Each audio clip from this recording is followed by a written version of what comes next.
નમસ્કાર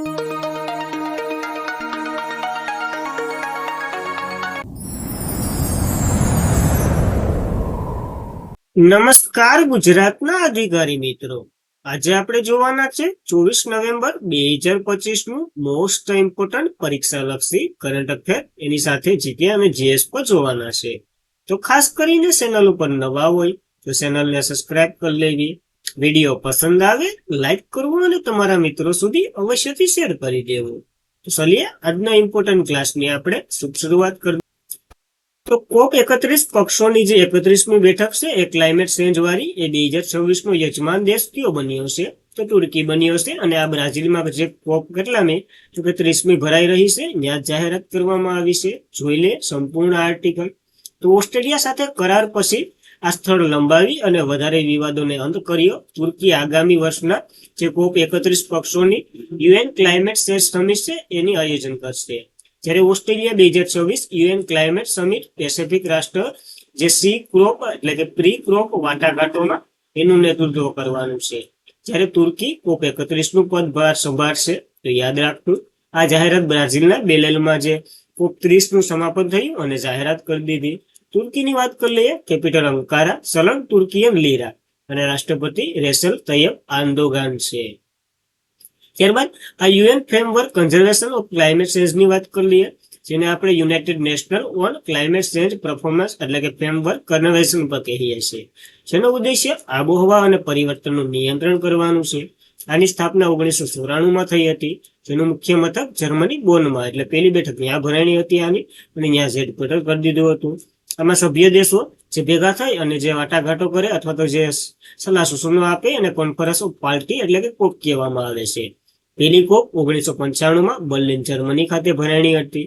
બીજી કોપ 1997માં Kyoto Japan, અને આને જ આપણે ક્યોટો પ્રોટોકોલ તરીકે ઓળખીએ છીએ, કારણ કે આયા જ ગ્રીન હાઉસ ગેસનું ઉત્સર્જન ઘટાડવાના હેતુથી ઘણા એવા પગલા લીધા હતા, અને આ લાગુ 2005 થી થયું હતું.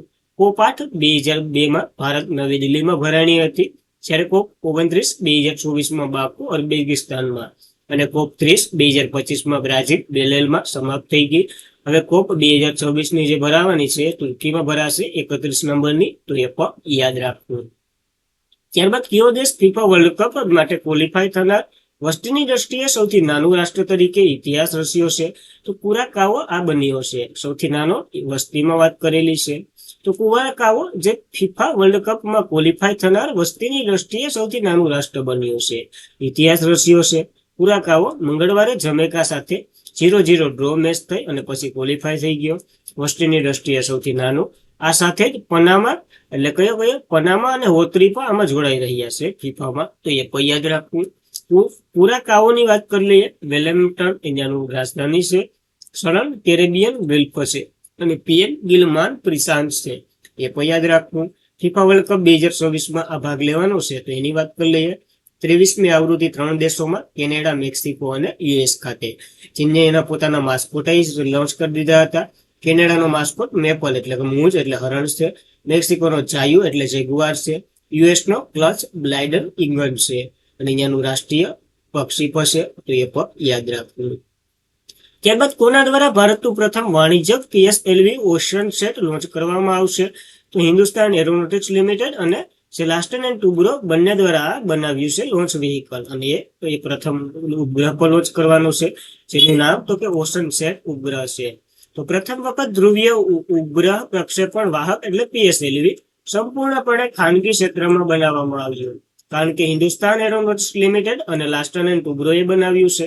કોન્સેન્ટિયાર દ્વારા બનાવવામાં આવ્યું છે.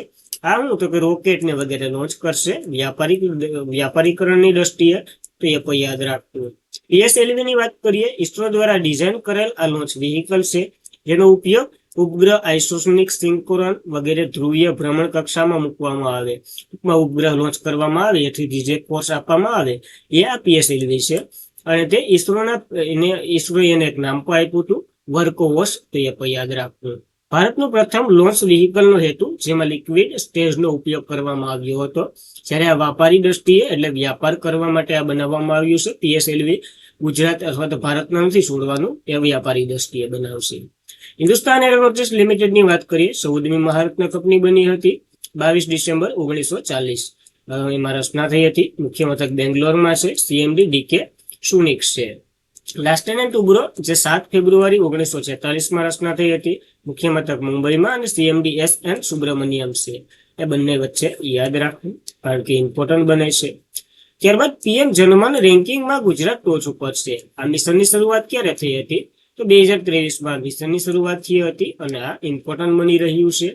તો પ્રધાનમંત્રી જનજાતિ આદિવાસી ન્યાય મહાઅભિયાન જેને PM જનમત કહે છે એ અમલીકરણમાં ગુજરાતના તમામ ભારતના રાજ્યોમાં ટોચ ઉપર છે. આ યોજનાનું નવીકરણ માનસિક ટાંકી એટલે કે એક રેન્કિંગ બહાર પાડવામાં આવ્યો છે. એમાં ગુજરાત ટોચ ઉપર છે. આ યોજના અથવા તો મિશનની વાત કરી લઈએ. PM જનમન પ્રારંભ અથવા તો આનું પ્રારંભ વડાપ્રધાન નરેન્દ્ર મોદીએ 15 નવેમ્બર યાદ રહેશે. બિરસા મુંડાની જન્મ જયંતિ આ વર્ષે 150મી. 15 તો હોય એની પાછળ મીંડું લગાડ દો, 15 નવેમ્બર થઈ જાય. 2023 જનજાતીય ગૌરવ દિવસ નિમિત્તે શરૂ કર્યું હતું. આનો ધ્યેય ભારતના જે 18 રાજ્ય અને ઘણા બધા કેન્દ્ર શાસિત પ્રદેશો જેમાં ખાસ કરીને કારણ કે ત્યાં વધારે પડતી જનજાતિઓ છે એ વસતા જે 75 PVTG છે ને, એટલે કે નબળા આદિવાસી તો હોય પણ એમાંય નબળા આદિવાસીઓ એનો સર્વાંગી વિકાસ કરવો, આર્થિક સુધારો કરવો વગેરે માટે આ લોન્ચ કરવામાં આવ્યું હતું. એમાં ગુજરાત પહેલા નંબરે ઉતરી આવ્યું છે, તો યાદ રાખવું. ત્યારબાદ AWSF વર્લ્ડ ચેમ્પિયનશિપ 2025માં કયો દેશમાં સમાપ્ત થયું છે? તો ઇજિપ્ત ખાતે યોજાયું હતું. ભારત 13 મેડલ લઈને આવ્યું છે. ઘણું સારું પરફોર્મન્સ છે. તો ઇજિપ્તના કેયરુમાં AWSF વર્લ્ડ ચેમ્પિયનશિપ રાઇફલ અને પિસ્તોલની જે ઇવેન્ટ 2025 પૂર્ણ થઈ, જેમાં 3 ગોલ્ડ 6 સિલ્વર અને 4 બ્રોન્ઝ લઈ અને ભારત જે ત્રીજા નંબરે રહ્યું છે. 13 મેડલ સાથે ત્રીજા નંબરે રહ્યું છે. તો એ કોઈ યાદ રાખવું હેલું જ છે. 3 કાઢ નાખો તો 3 નંબર અને 13 મેડલ સાથે ભારતનું સુવર્ણ ચંદ્રક વિજેતા એની વાત કરી લઈએ. ગોલ્ડ મેડલ કોણ લઈને આવ્યું? તો પુરુષની 10 મીટર પિસ્તોલ વ્યક્તિગતમાં સમ્રાટ રાણા લઈ આવ્યું. જ્યારે ટીમમાં વાત કરીએ, રાણા, વરુણ અને શ્રવણ કુમાર ત્રણેય લાવ્યા. પુરુષની 50 મીટર પિસ્તોલમાં વ્યક્તિગતમાં રવિન્દ્રસિંહ લાવ્યા અને આ ખાસ નામ યાદ રાખવું કારણ કે ઘણું ચર્ચામાં રહ્યું હતું. જ્યારે આંતરરાષ્ટ્રીય શૂટિંગ સ્પોર્ટ ફેડરેશનની વાત કરીએ, એના દ્વારા આની રચના થઈ હતી. 17 જુલાઈ 1907માં એની રચના થઈ હતી. મુખ્ય મથક મ્યુઝિયમ જર્મનીમાં છે અને આના હેડ લુસિયાનો રોન્સી છે. તો ખાસ આ પિસ્તોલ ઇવેન્ટ યાદ રાખવી. ત્યારબાદ ICC મહિલા ઇમેજિંગ નેશનલ ટ્રોફીનો પ્રથમ દિવસ તો આ શરૂ થઈ ગઈ. તો ઇમેજિંગ નેશનલ ટ્રોફી પ્રથમ આવૃત્તિ 18 થી 30 નવેમ્બર 2025 દરમિયાન થાઇલેન્ડમાં યોજાઈ રહી છે. આ T20 ફોર્મેટમાં યોજાઈ રહી છે. ક્રિકેટની ટુર્નામેન્ટ છે. આમાં 8 ટીમોએ ભાગ લીધો છે. તો ખાસ ઇમ્પોર્ટન્ટ બની રહ્યું છે. રિઝલ્ટ આવીશું ત્યારે પાછું જોશું. ત્યારબાદ QS world ranking university sustainable ranking 2026માં કઈ ભારતની યુનિવર્સિટી ટોચ ઉપર રહી છે? તો IIT દિલ્હી ટોચ ઉપર રહી છે. આમ તો લંડનની એક છે. વર્લ્ડમાં વાત કરીએ તો QS સ્ટેટેનેબલ રેન્કિંગ 2026માં કોઈ પણ ભારતની સંસ્થા ટોપ 200માં સ્થાન નથી મેળવી શક્યો. જેમાં પહેલા નંબરની વાત કરીએ, IIT દિલ્હી પહેલા નંબર ઉપર 171માં પોર હતું. અવાર તો 105 નંબર ઉપર સરકી ગયું છે. તો એક ઘણો ખરાબ વિસ્તાર ધરાવે. IIT દિલ્હીની વાત કરીએ, ત્યારબાદ IIT બોમ્બે છે અને ત્યારબાદ IIT ખડગપુર છે. આ 3 ક્રમ ભારતના. સૌથી વધુ યુનિવર્સિટીઓમાં વાત કરીએ, અમેરિકાની છે. ભારતની વાત કરીએ, ચોથા નંબરે છે યુનિવર્સિટીઓમાં 103 યુનિવર્સિટીઓ સાથે. જ્યારે પહેલા નંબર ઉપર લંડન યુનિવર્સિટી છે. તો એ પણ આપણને યાદ રહેવું જોઈએ. ત્યારબાદ નાગાલેન્ડમાં હોર્નબિલ ફેસ્ટિવલ યોજાવાનું છે 2025નું. ત્યાં દેશને કન્ટ્રી એટલે કે પાર્ટનરશિપ કન્ટ્રી તરીકે પસંદ કરવામાં આવ્યા છે. સ્વિટ્ઝરલેન્ડ અને આઇલેન્ડ બંનેની પસંદગી થઈ છે આ ઇવેન્ટ માટે. જોઈ લઈએ, મોસ્ટ ઇમ્પોર્ટન્ટ છે.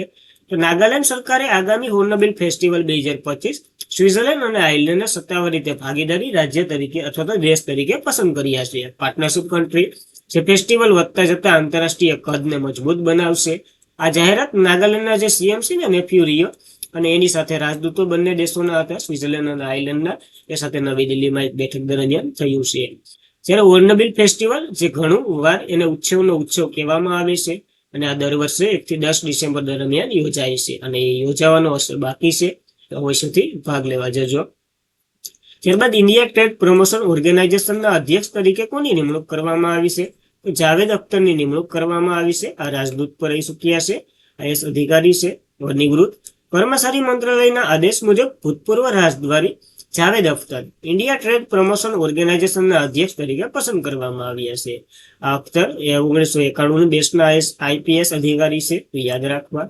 ITPAO એટલે કે ઇન્ડિયન ટ્રેડ પ્રમોશન ઓર્ગેનાઇઝેશન, જેની રચના 1 એપ્રિલ 1977માં ભારત સરકારની એક જાહેર ક્ષેત્રનો ઉપક્રમ છે, એટલે કે સરકારી છે, મિની રત્નનો દરજ્જો મળેલો છે.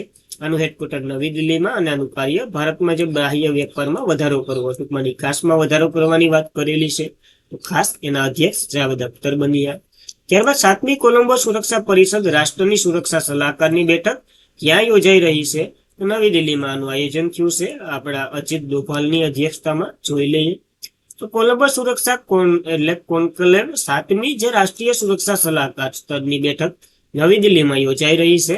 રાષ્ટ્રીય સુરક્ષા સલાહકાર અજીત ડોભાલ જે કોન્ક્લેવમાં સેલ્સને નિરીક્ષક રાજ્ય તરીકે અને મોરિશિયાને એટલે કે મહેમાન કન્ટ્રી તરીકે, અને સેલ્સનો એક પોઈન્ટ યાદ રાખવો, કારણ કે આમાં 6થું પૂર્ણ સભ્ય બન્યું છે સેલ્સ, તો એ પણ યાદ રાખવું. જ્યારે મલેશિયા તો મહેમાન છે, એ પણ યાદ રાખવું. ખાસ કરીને સેલ્સને યાદ રાખવો, પૂર્ણકાલનો સભ્ય દેશ બન્યો છે.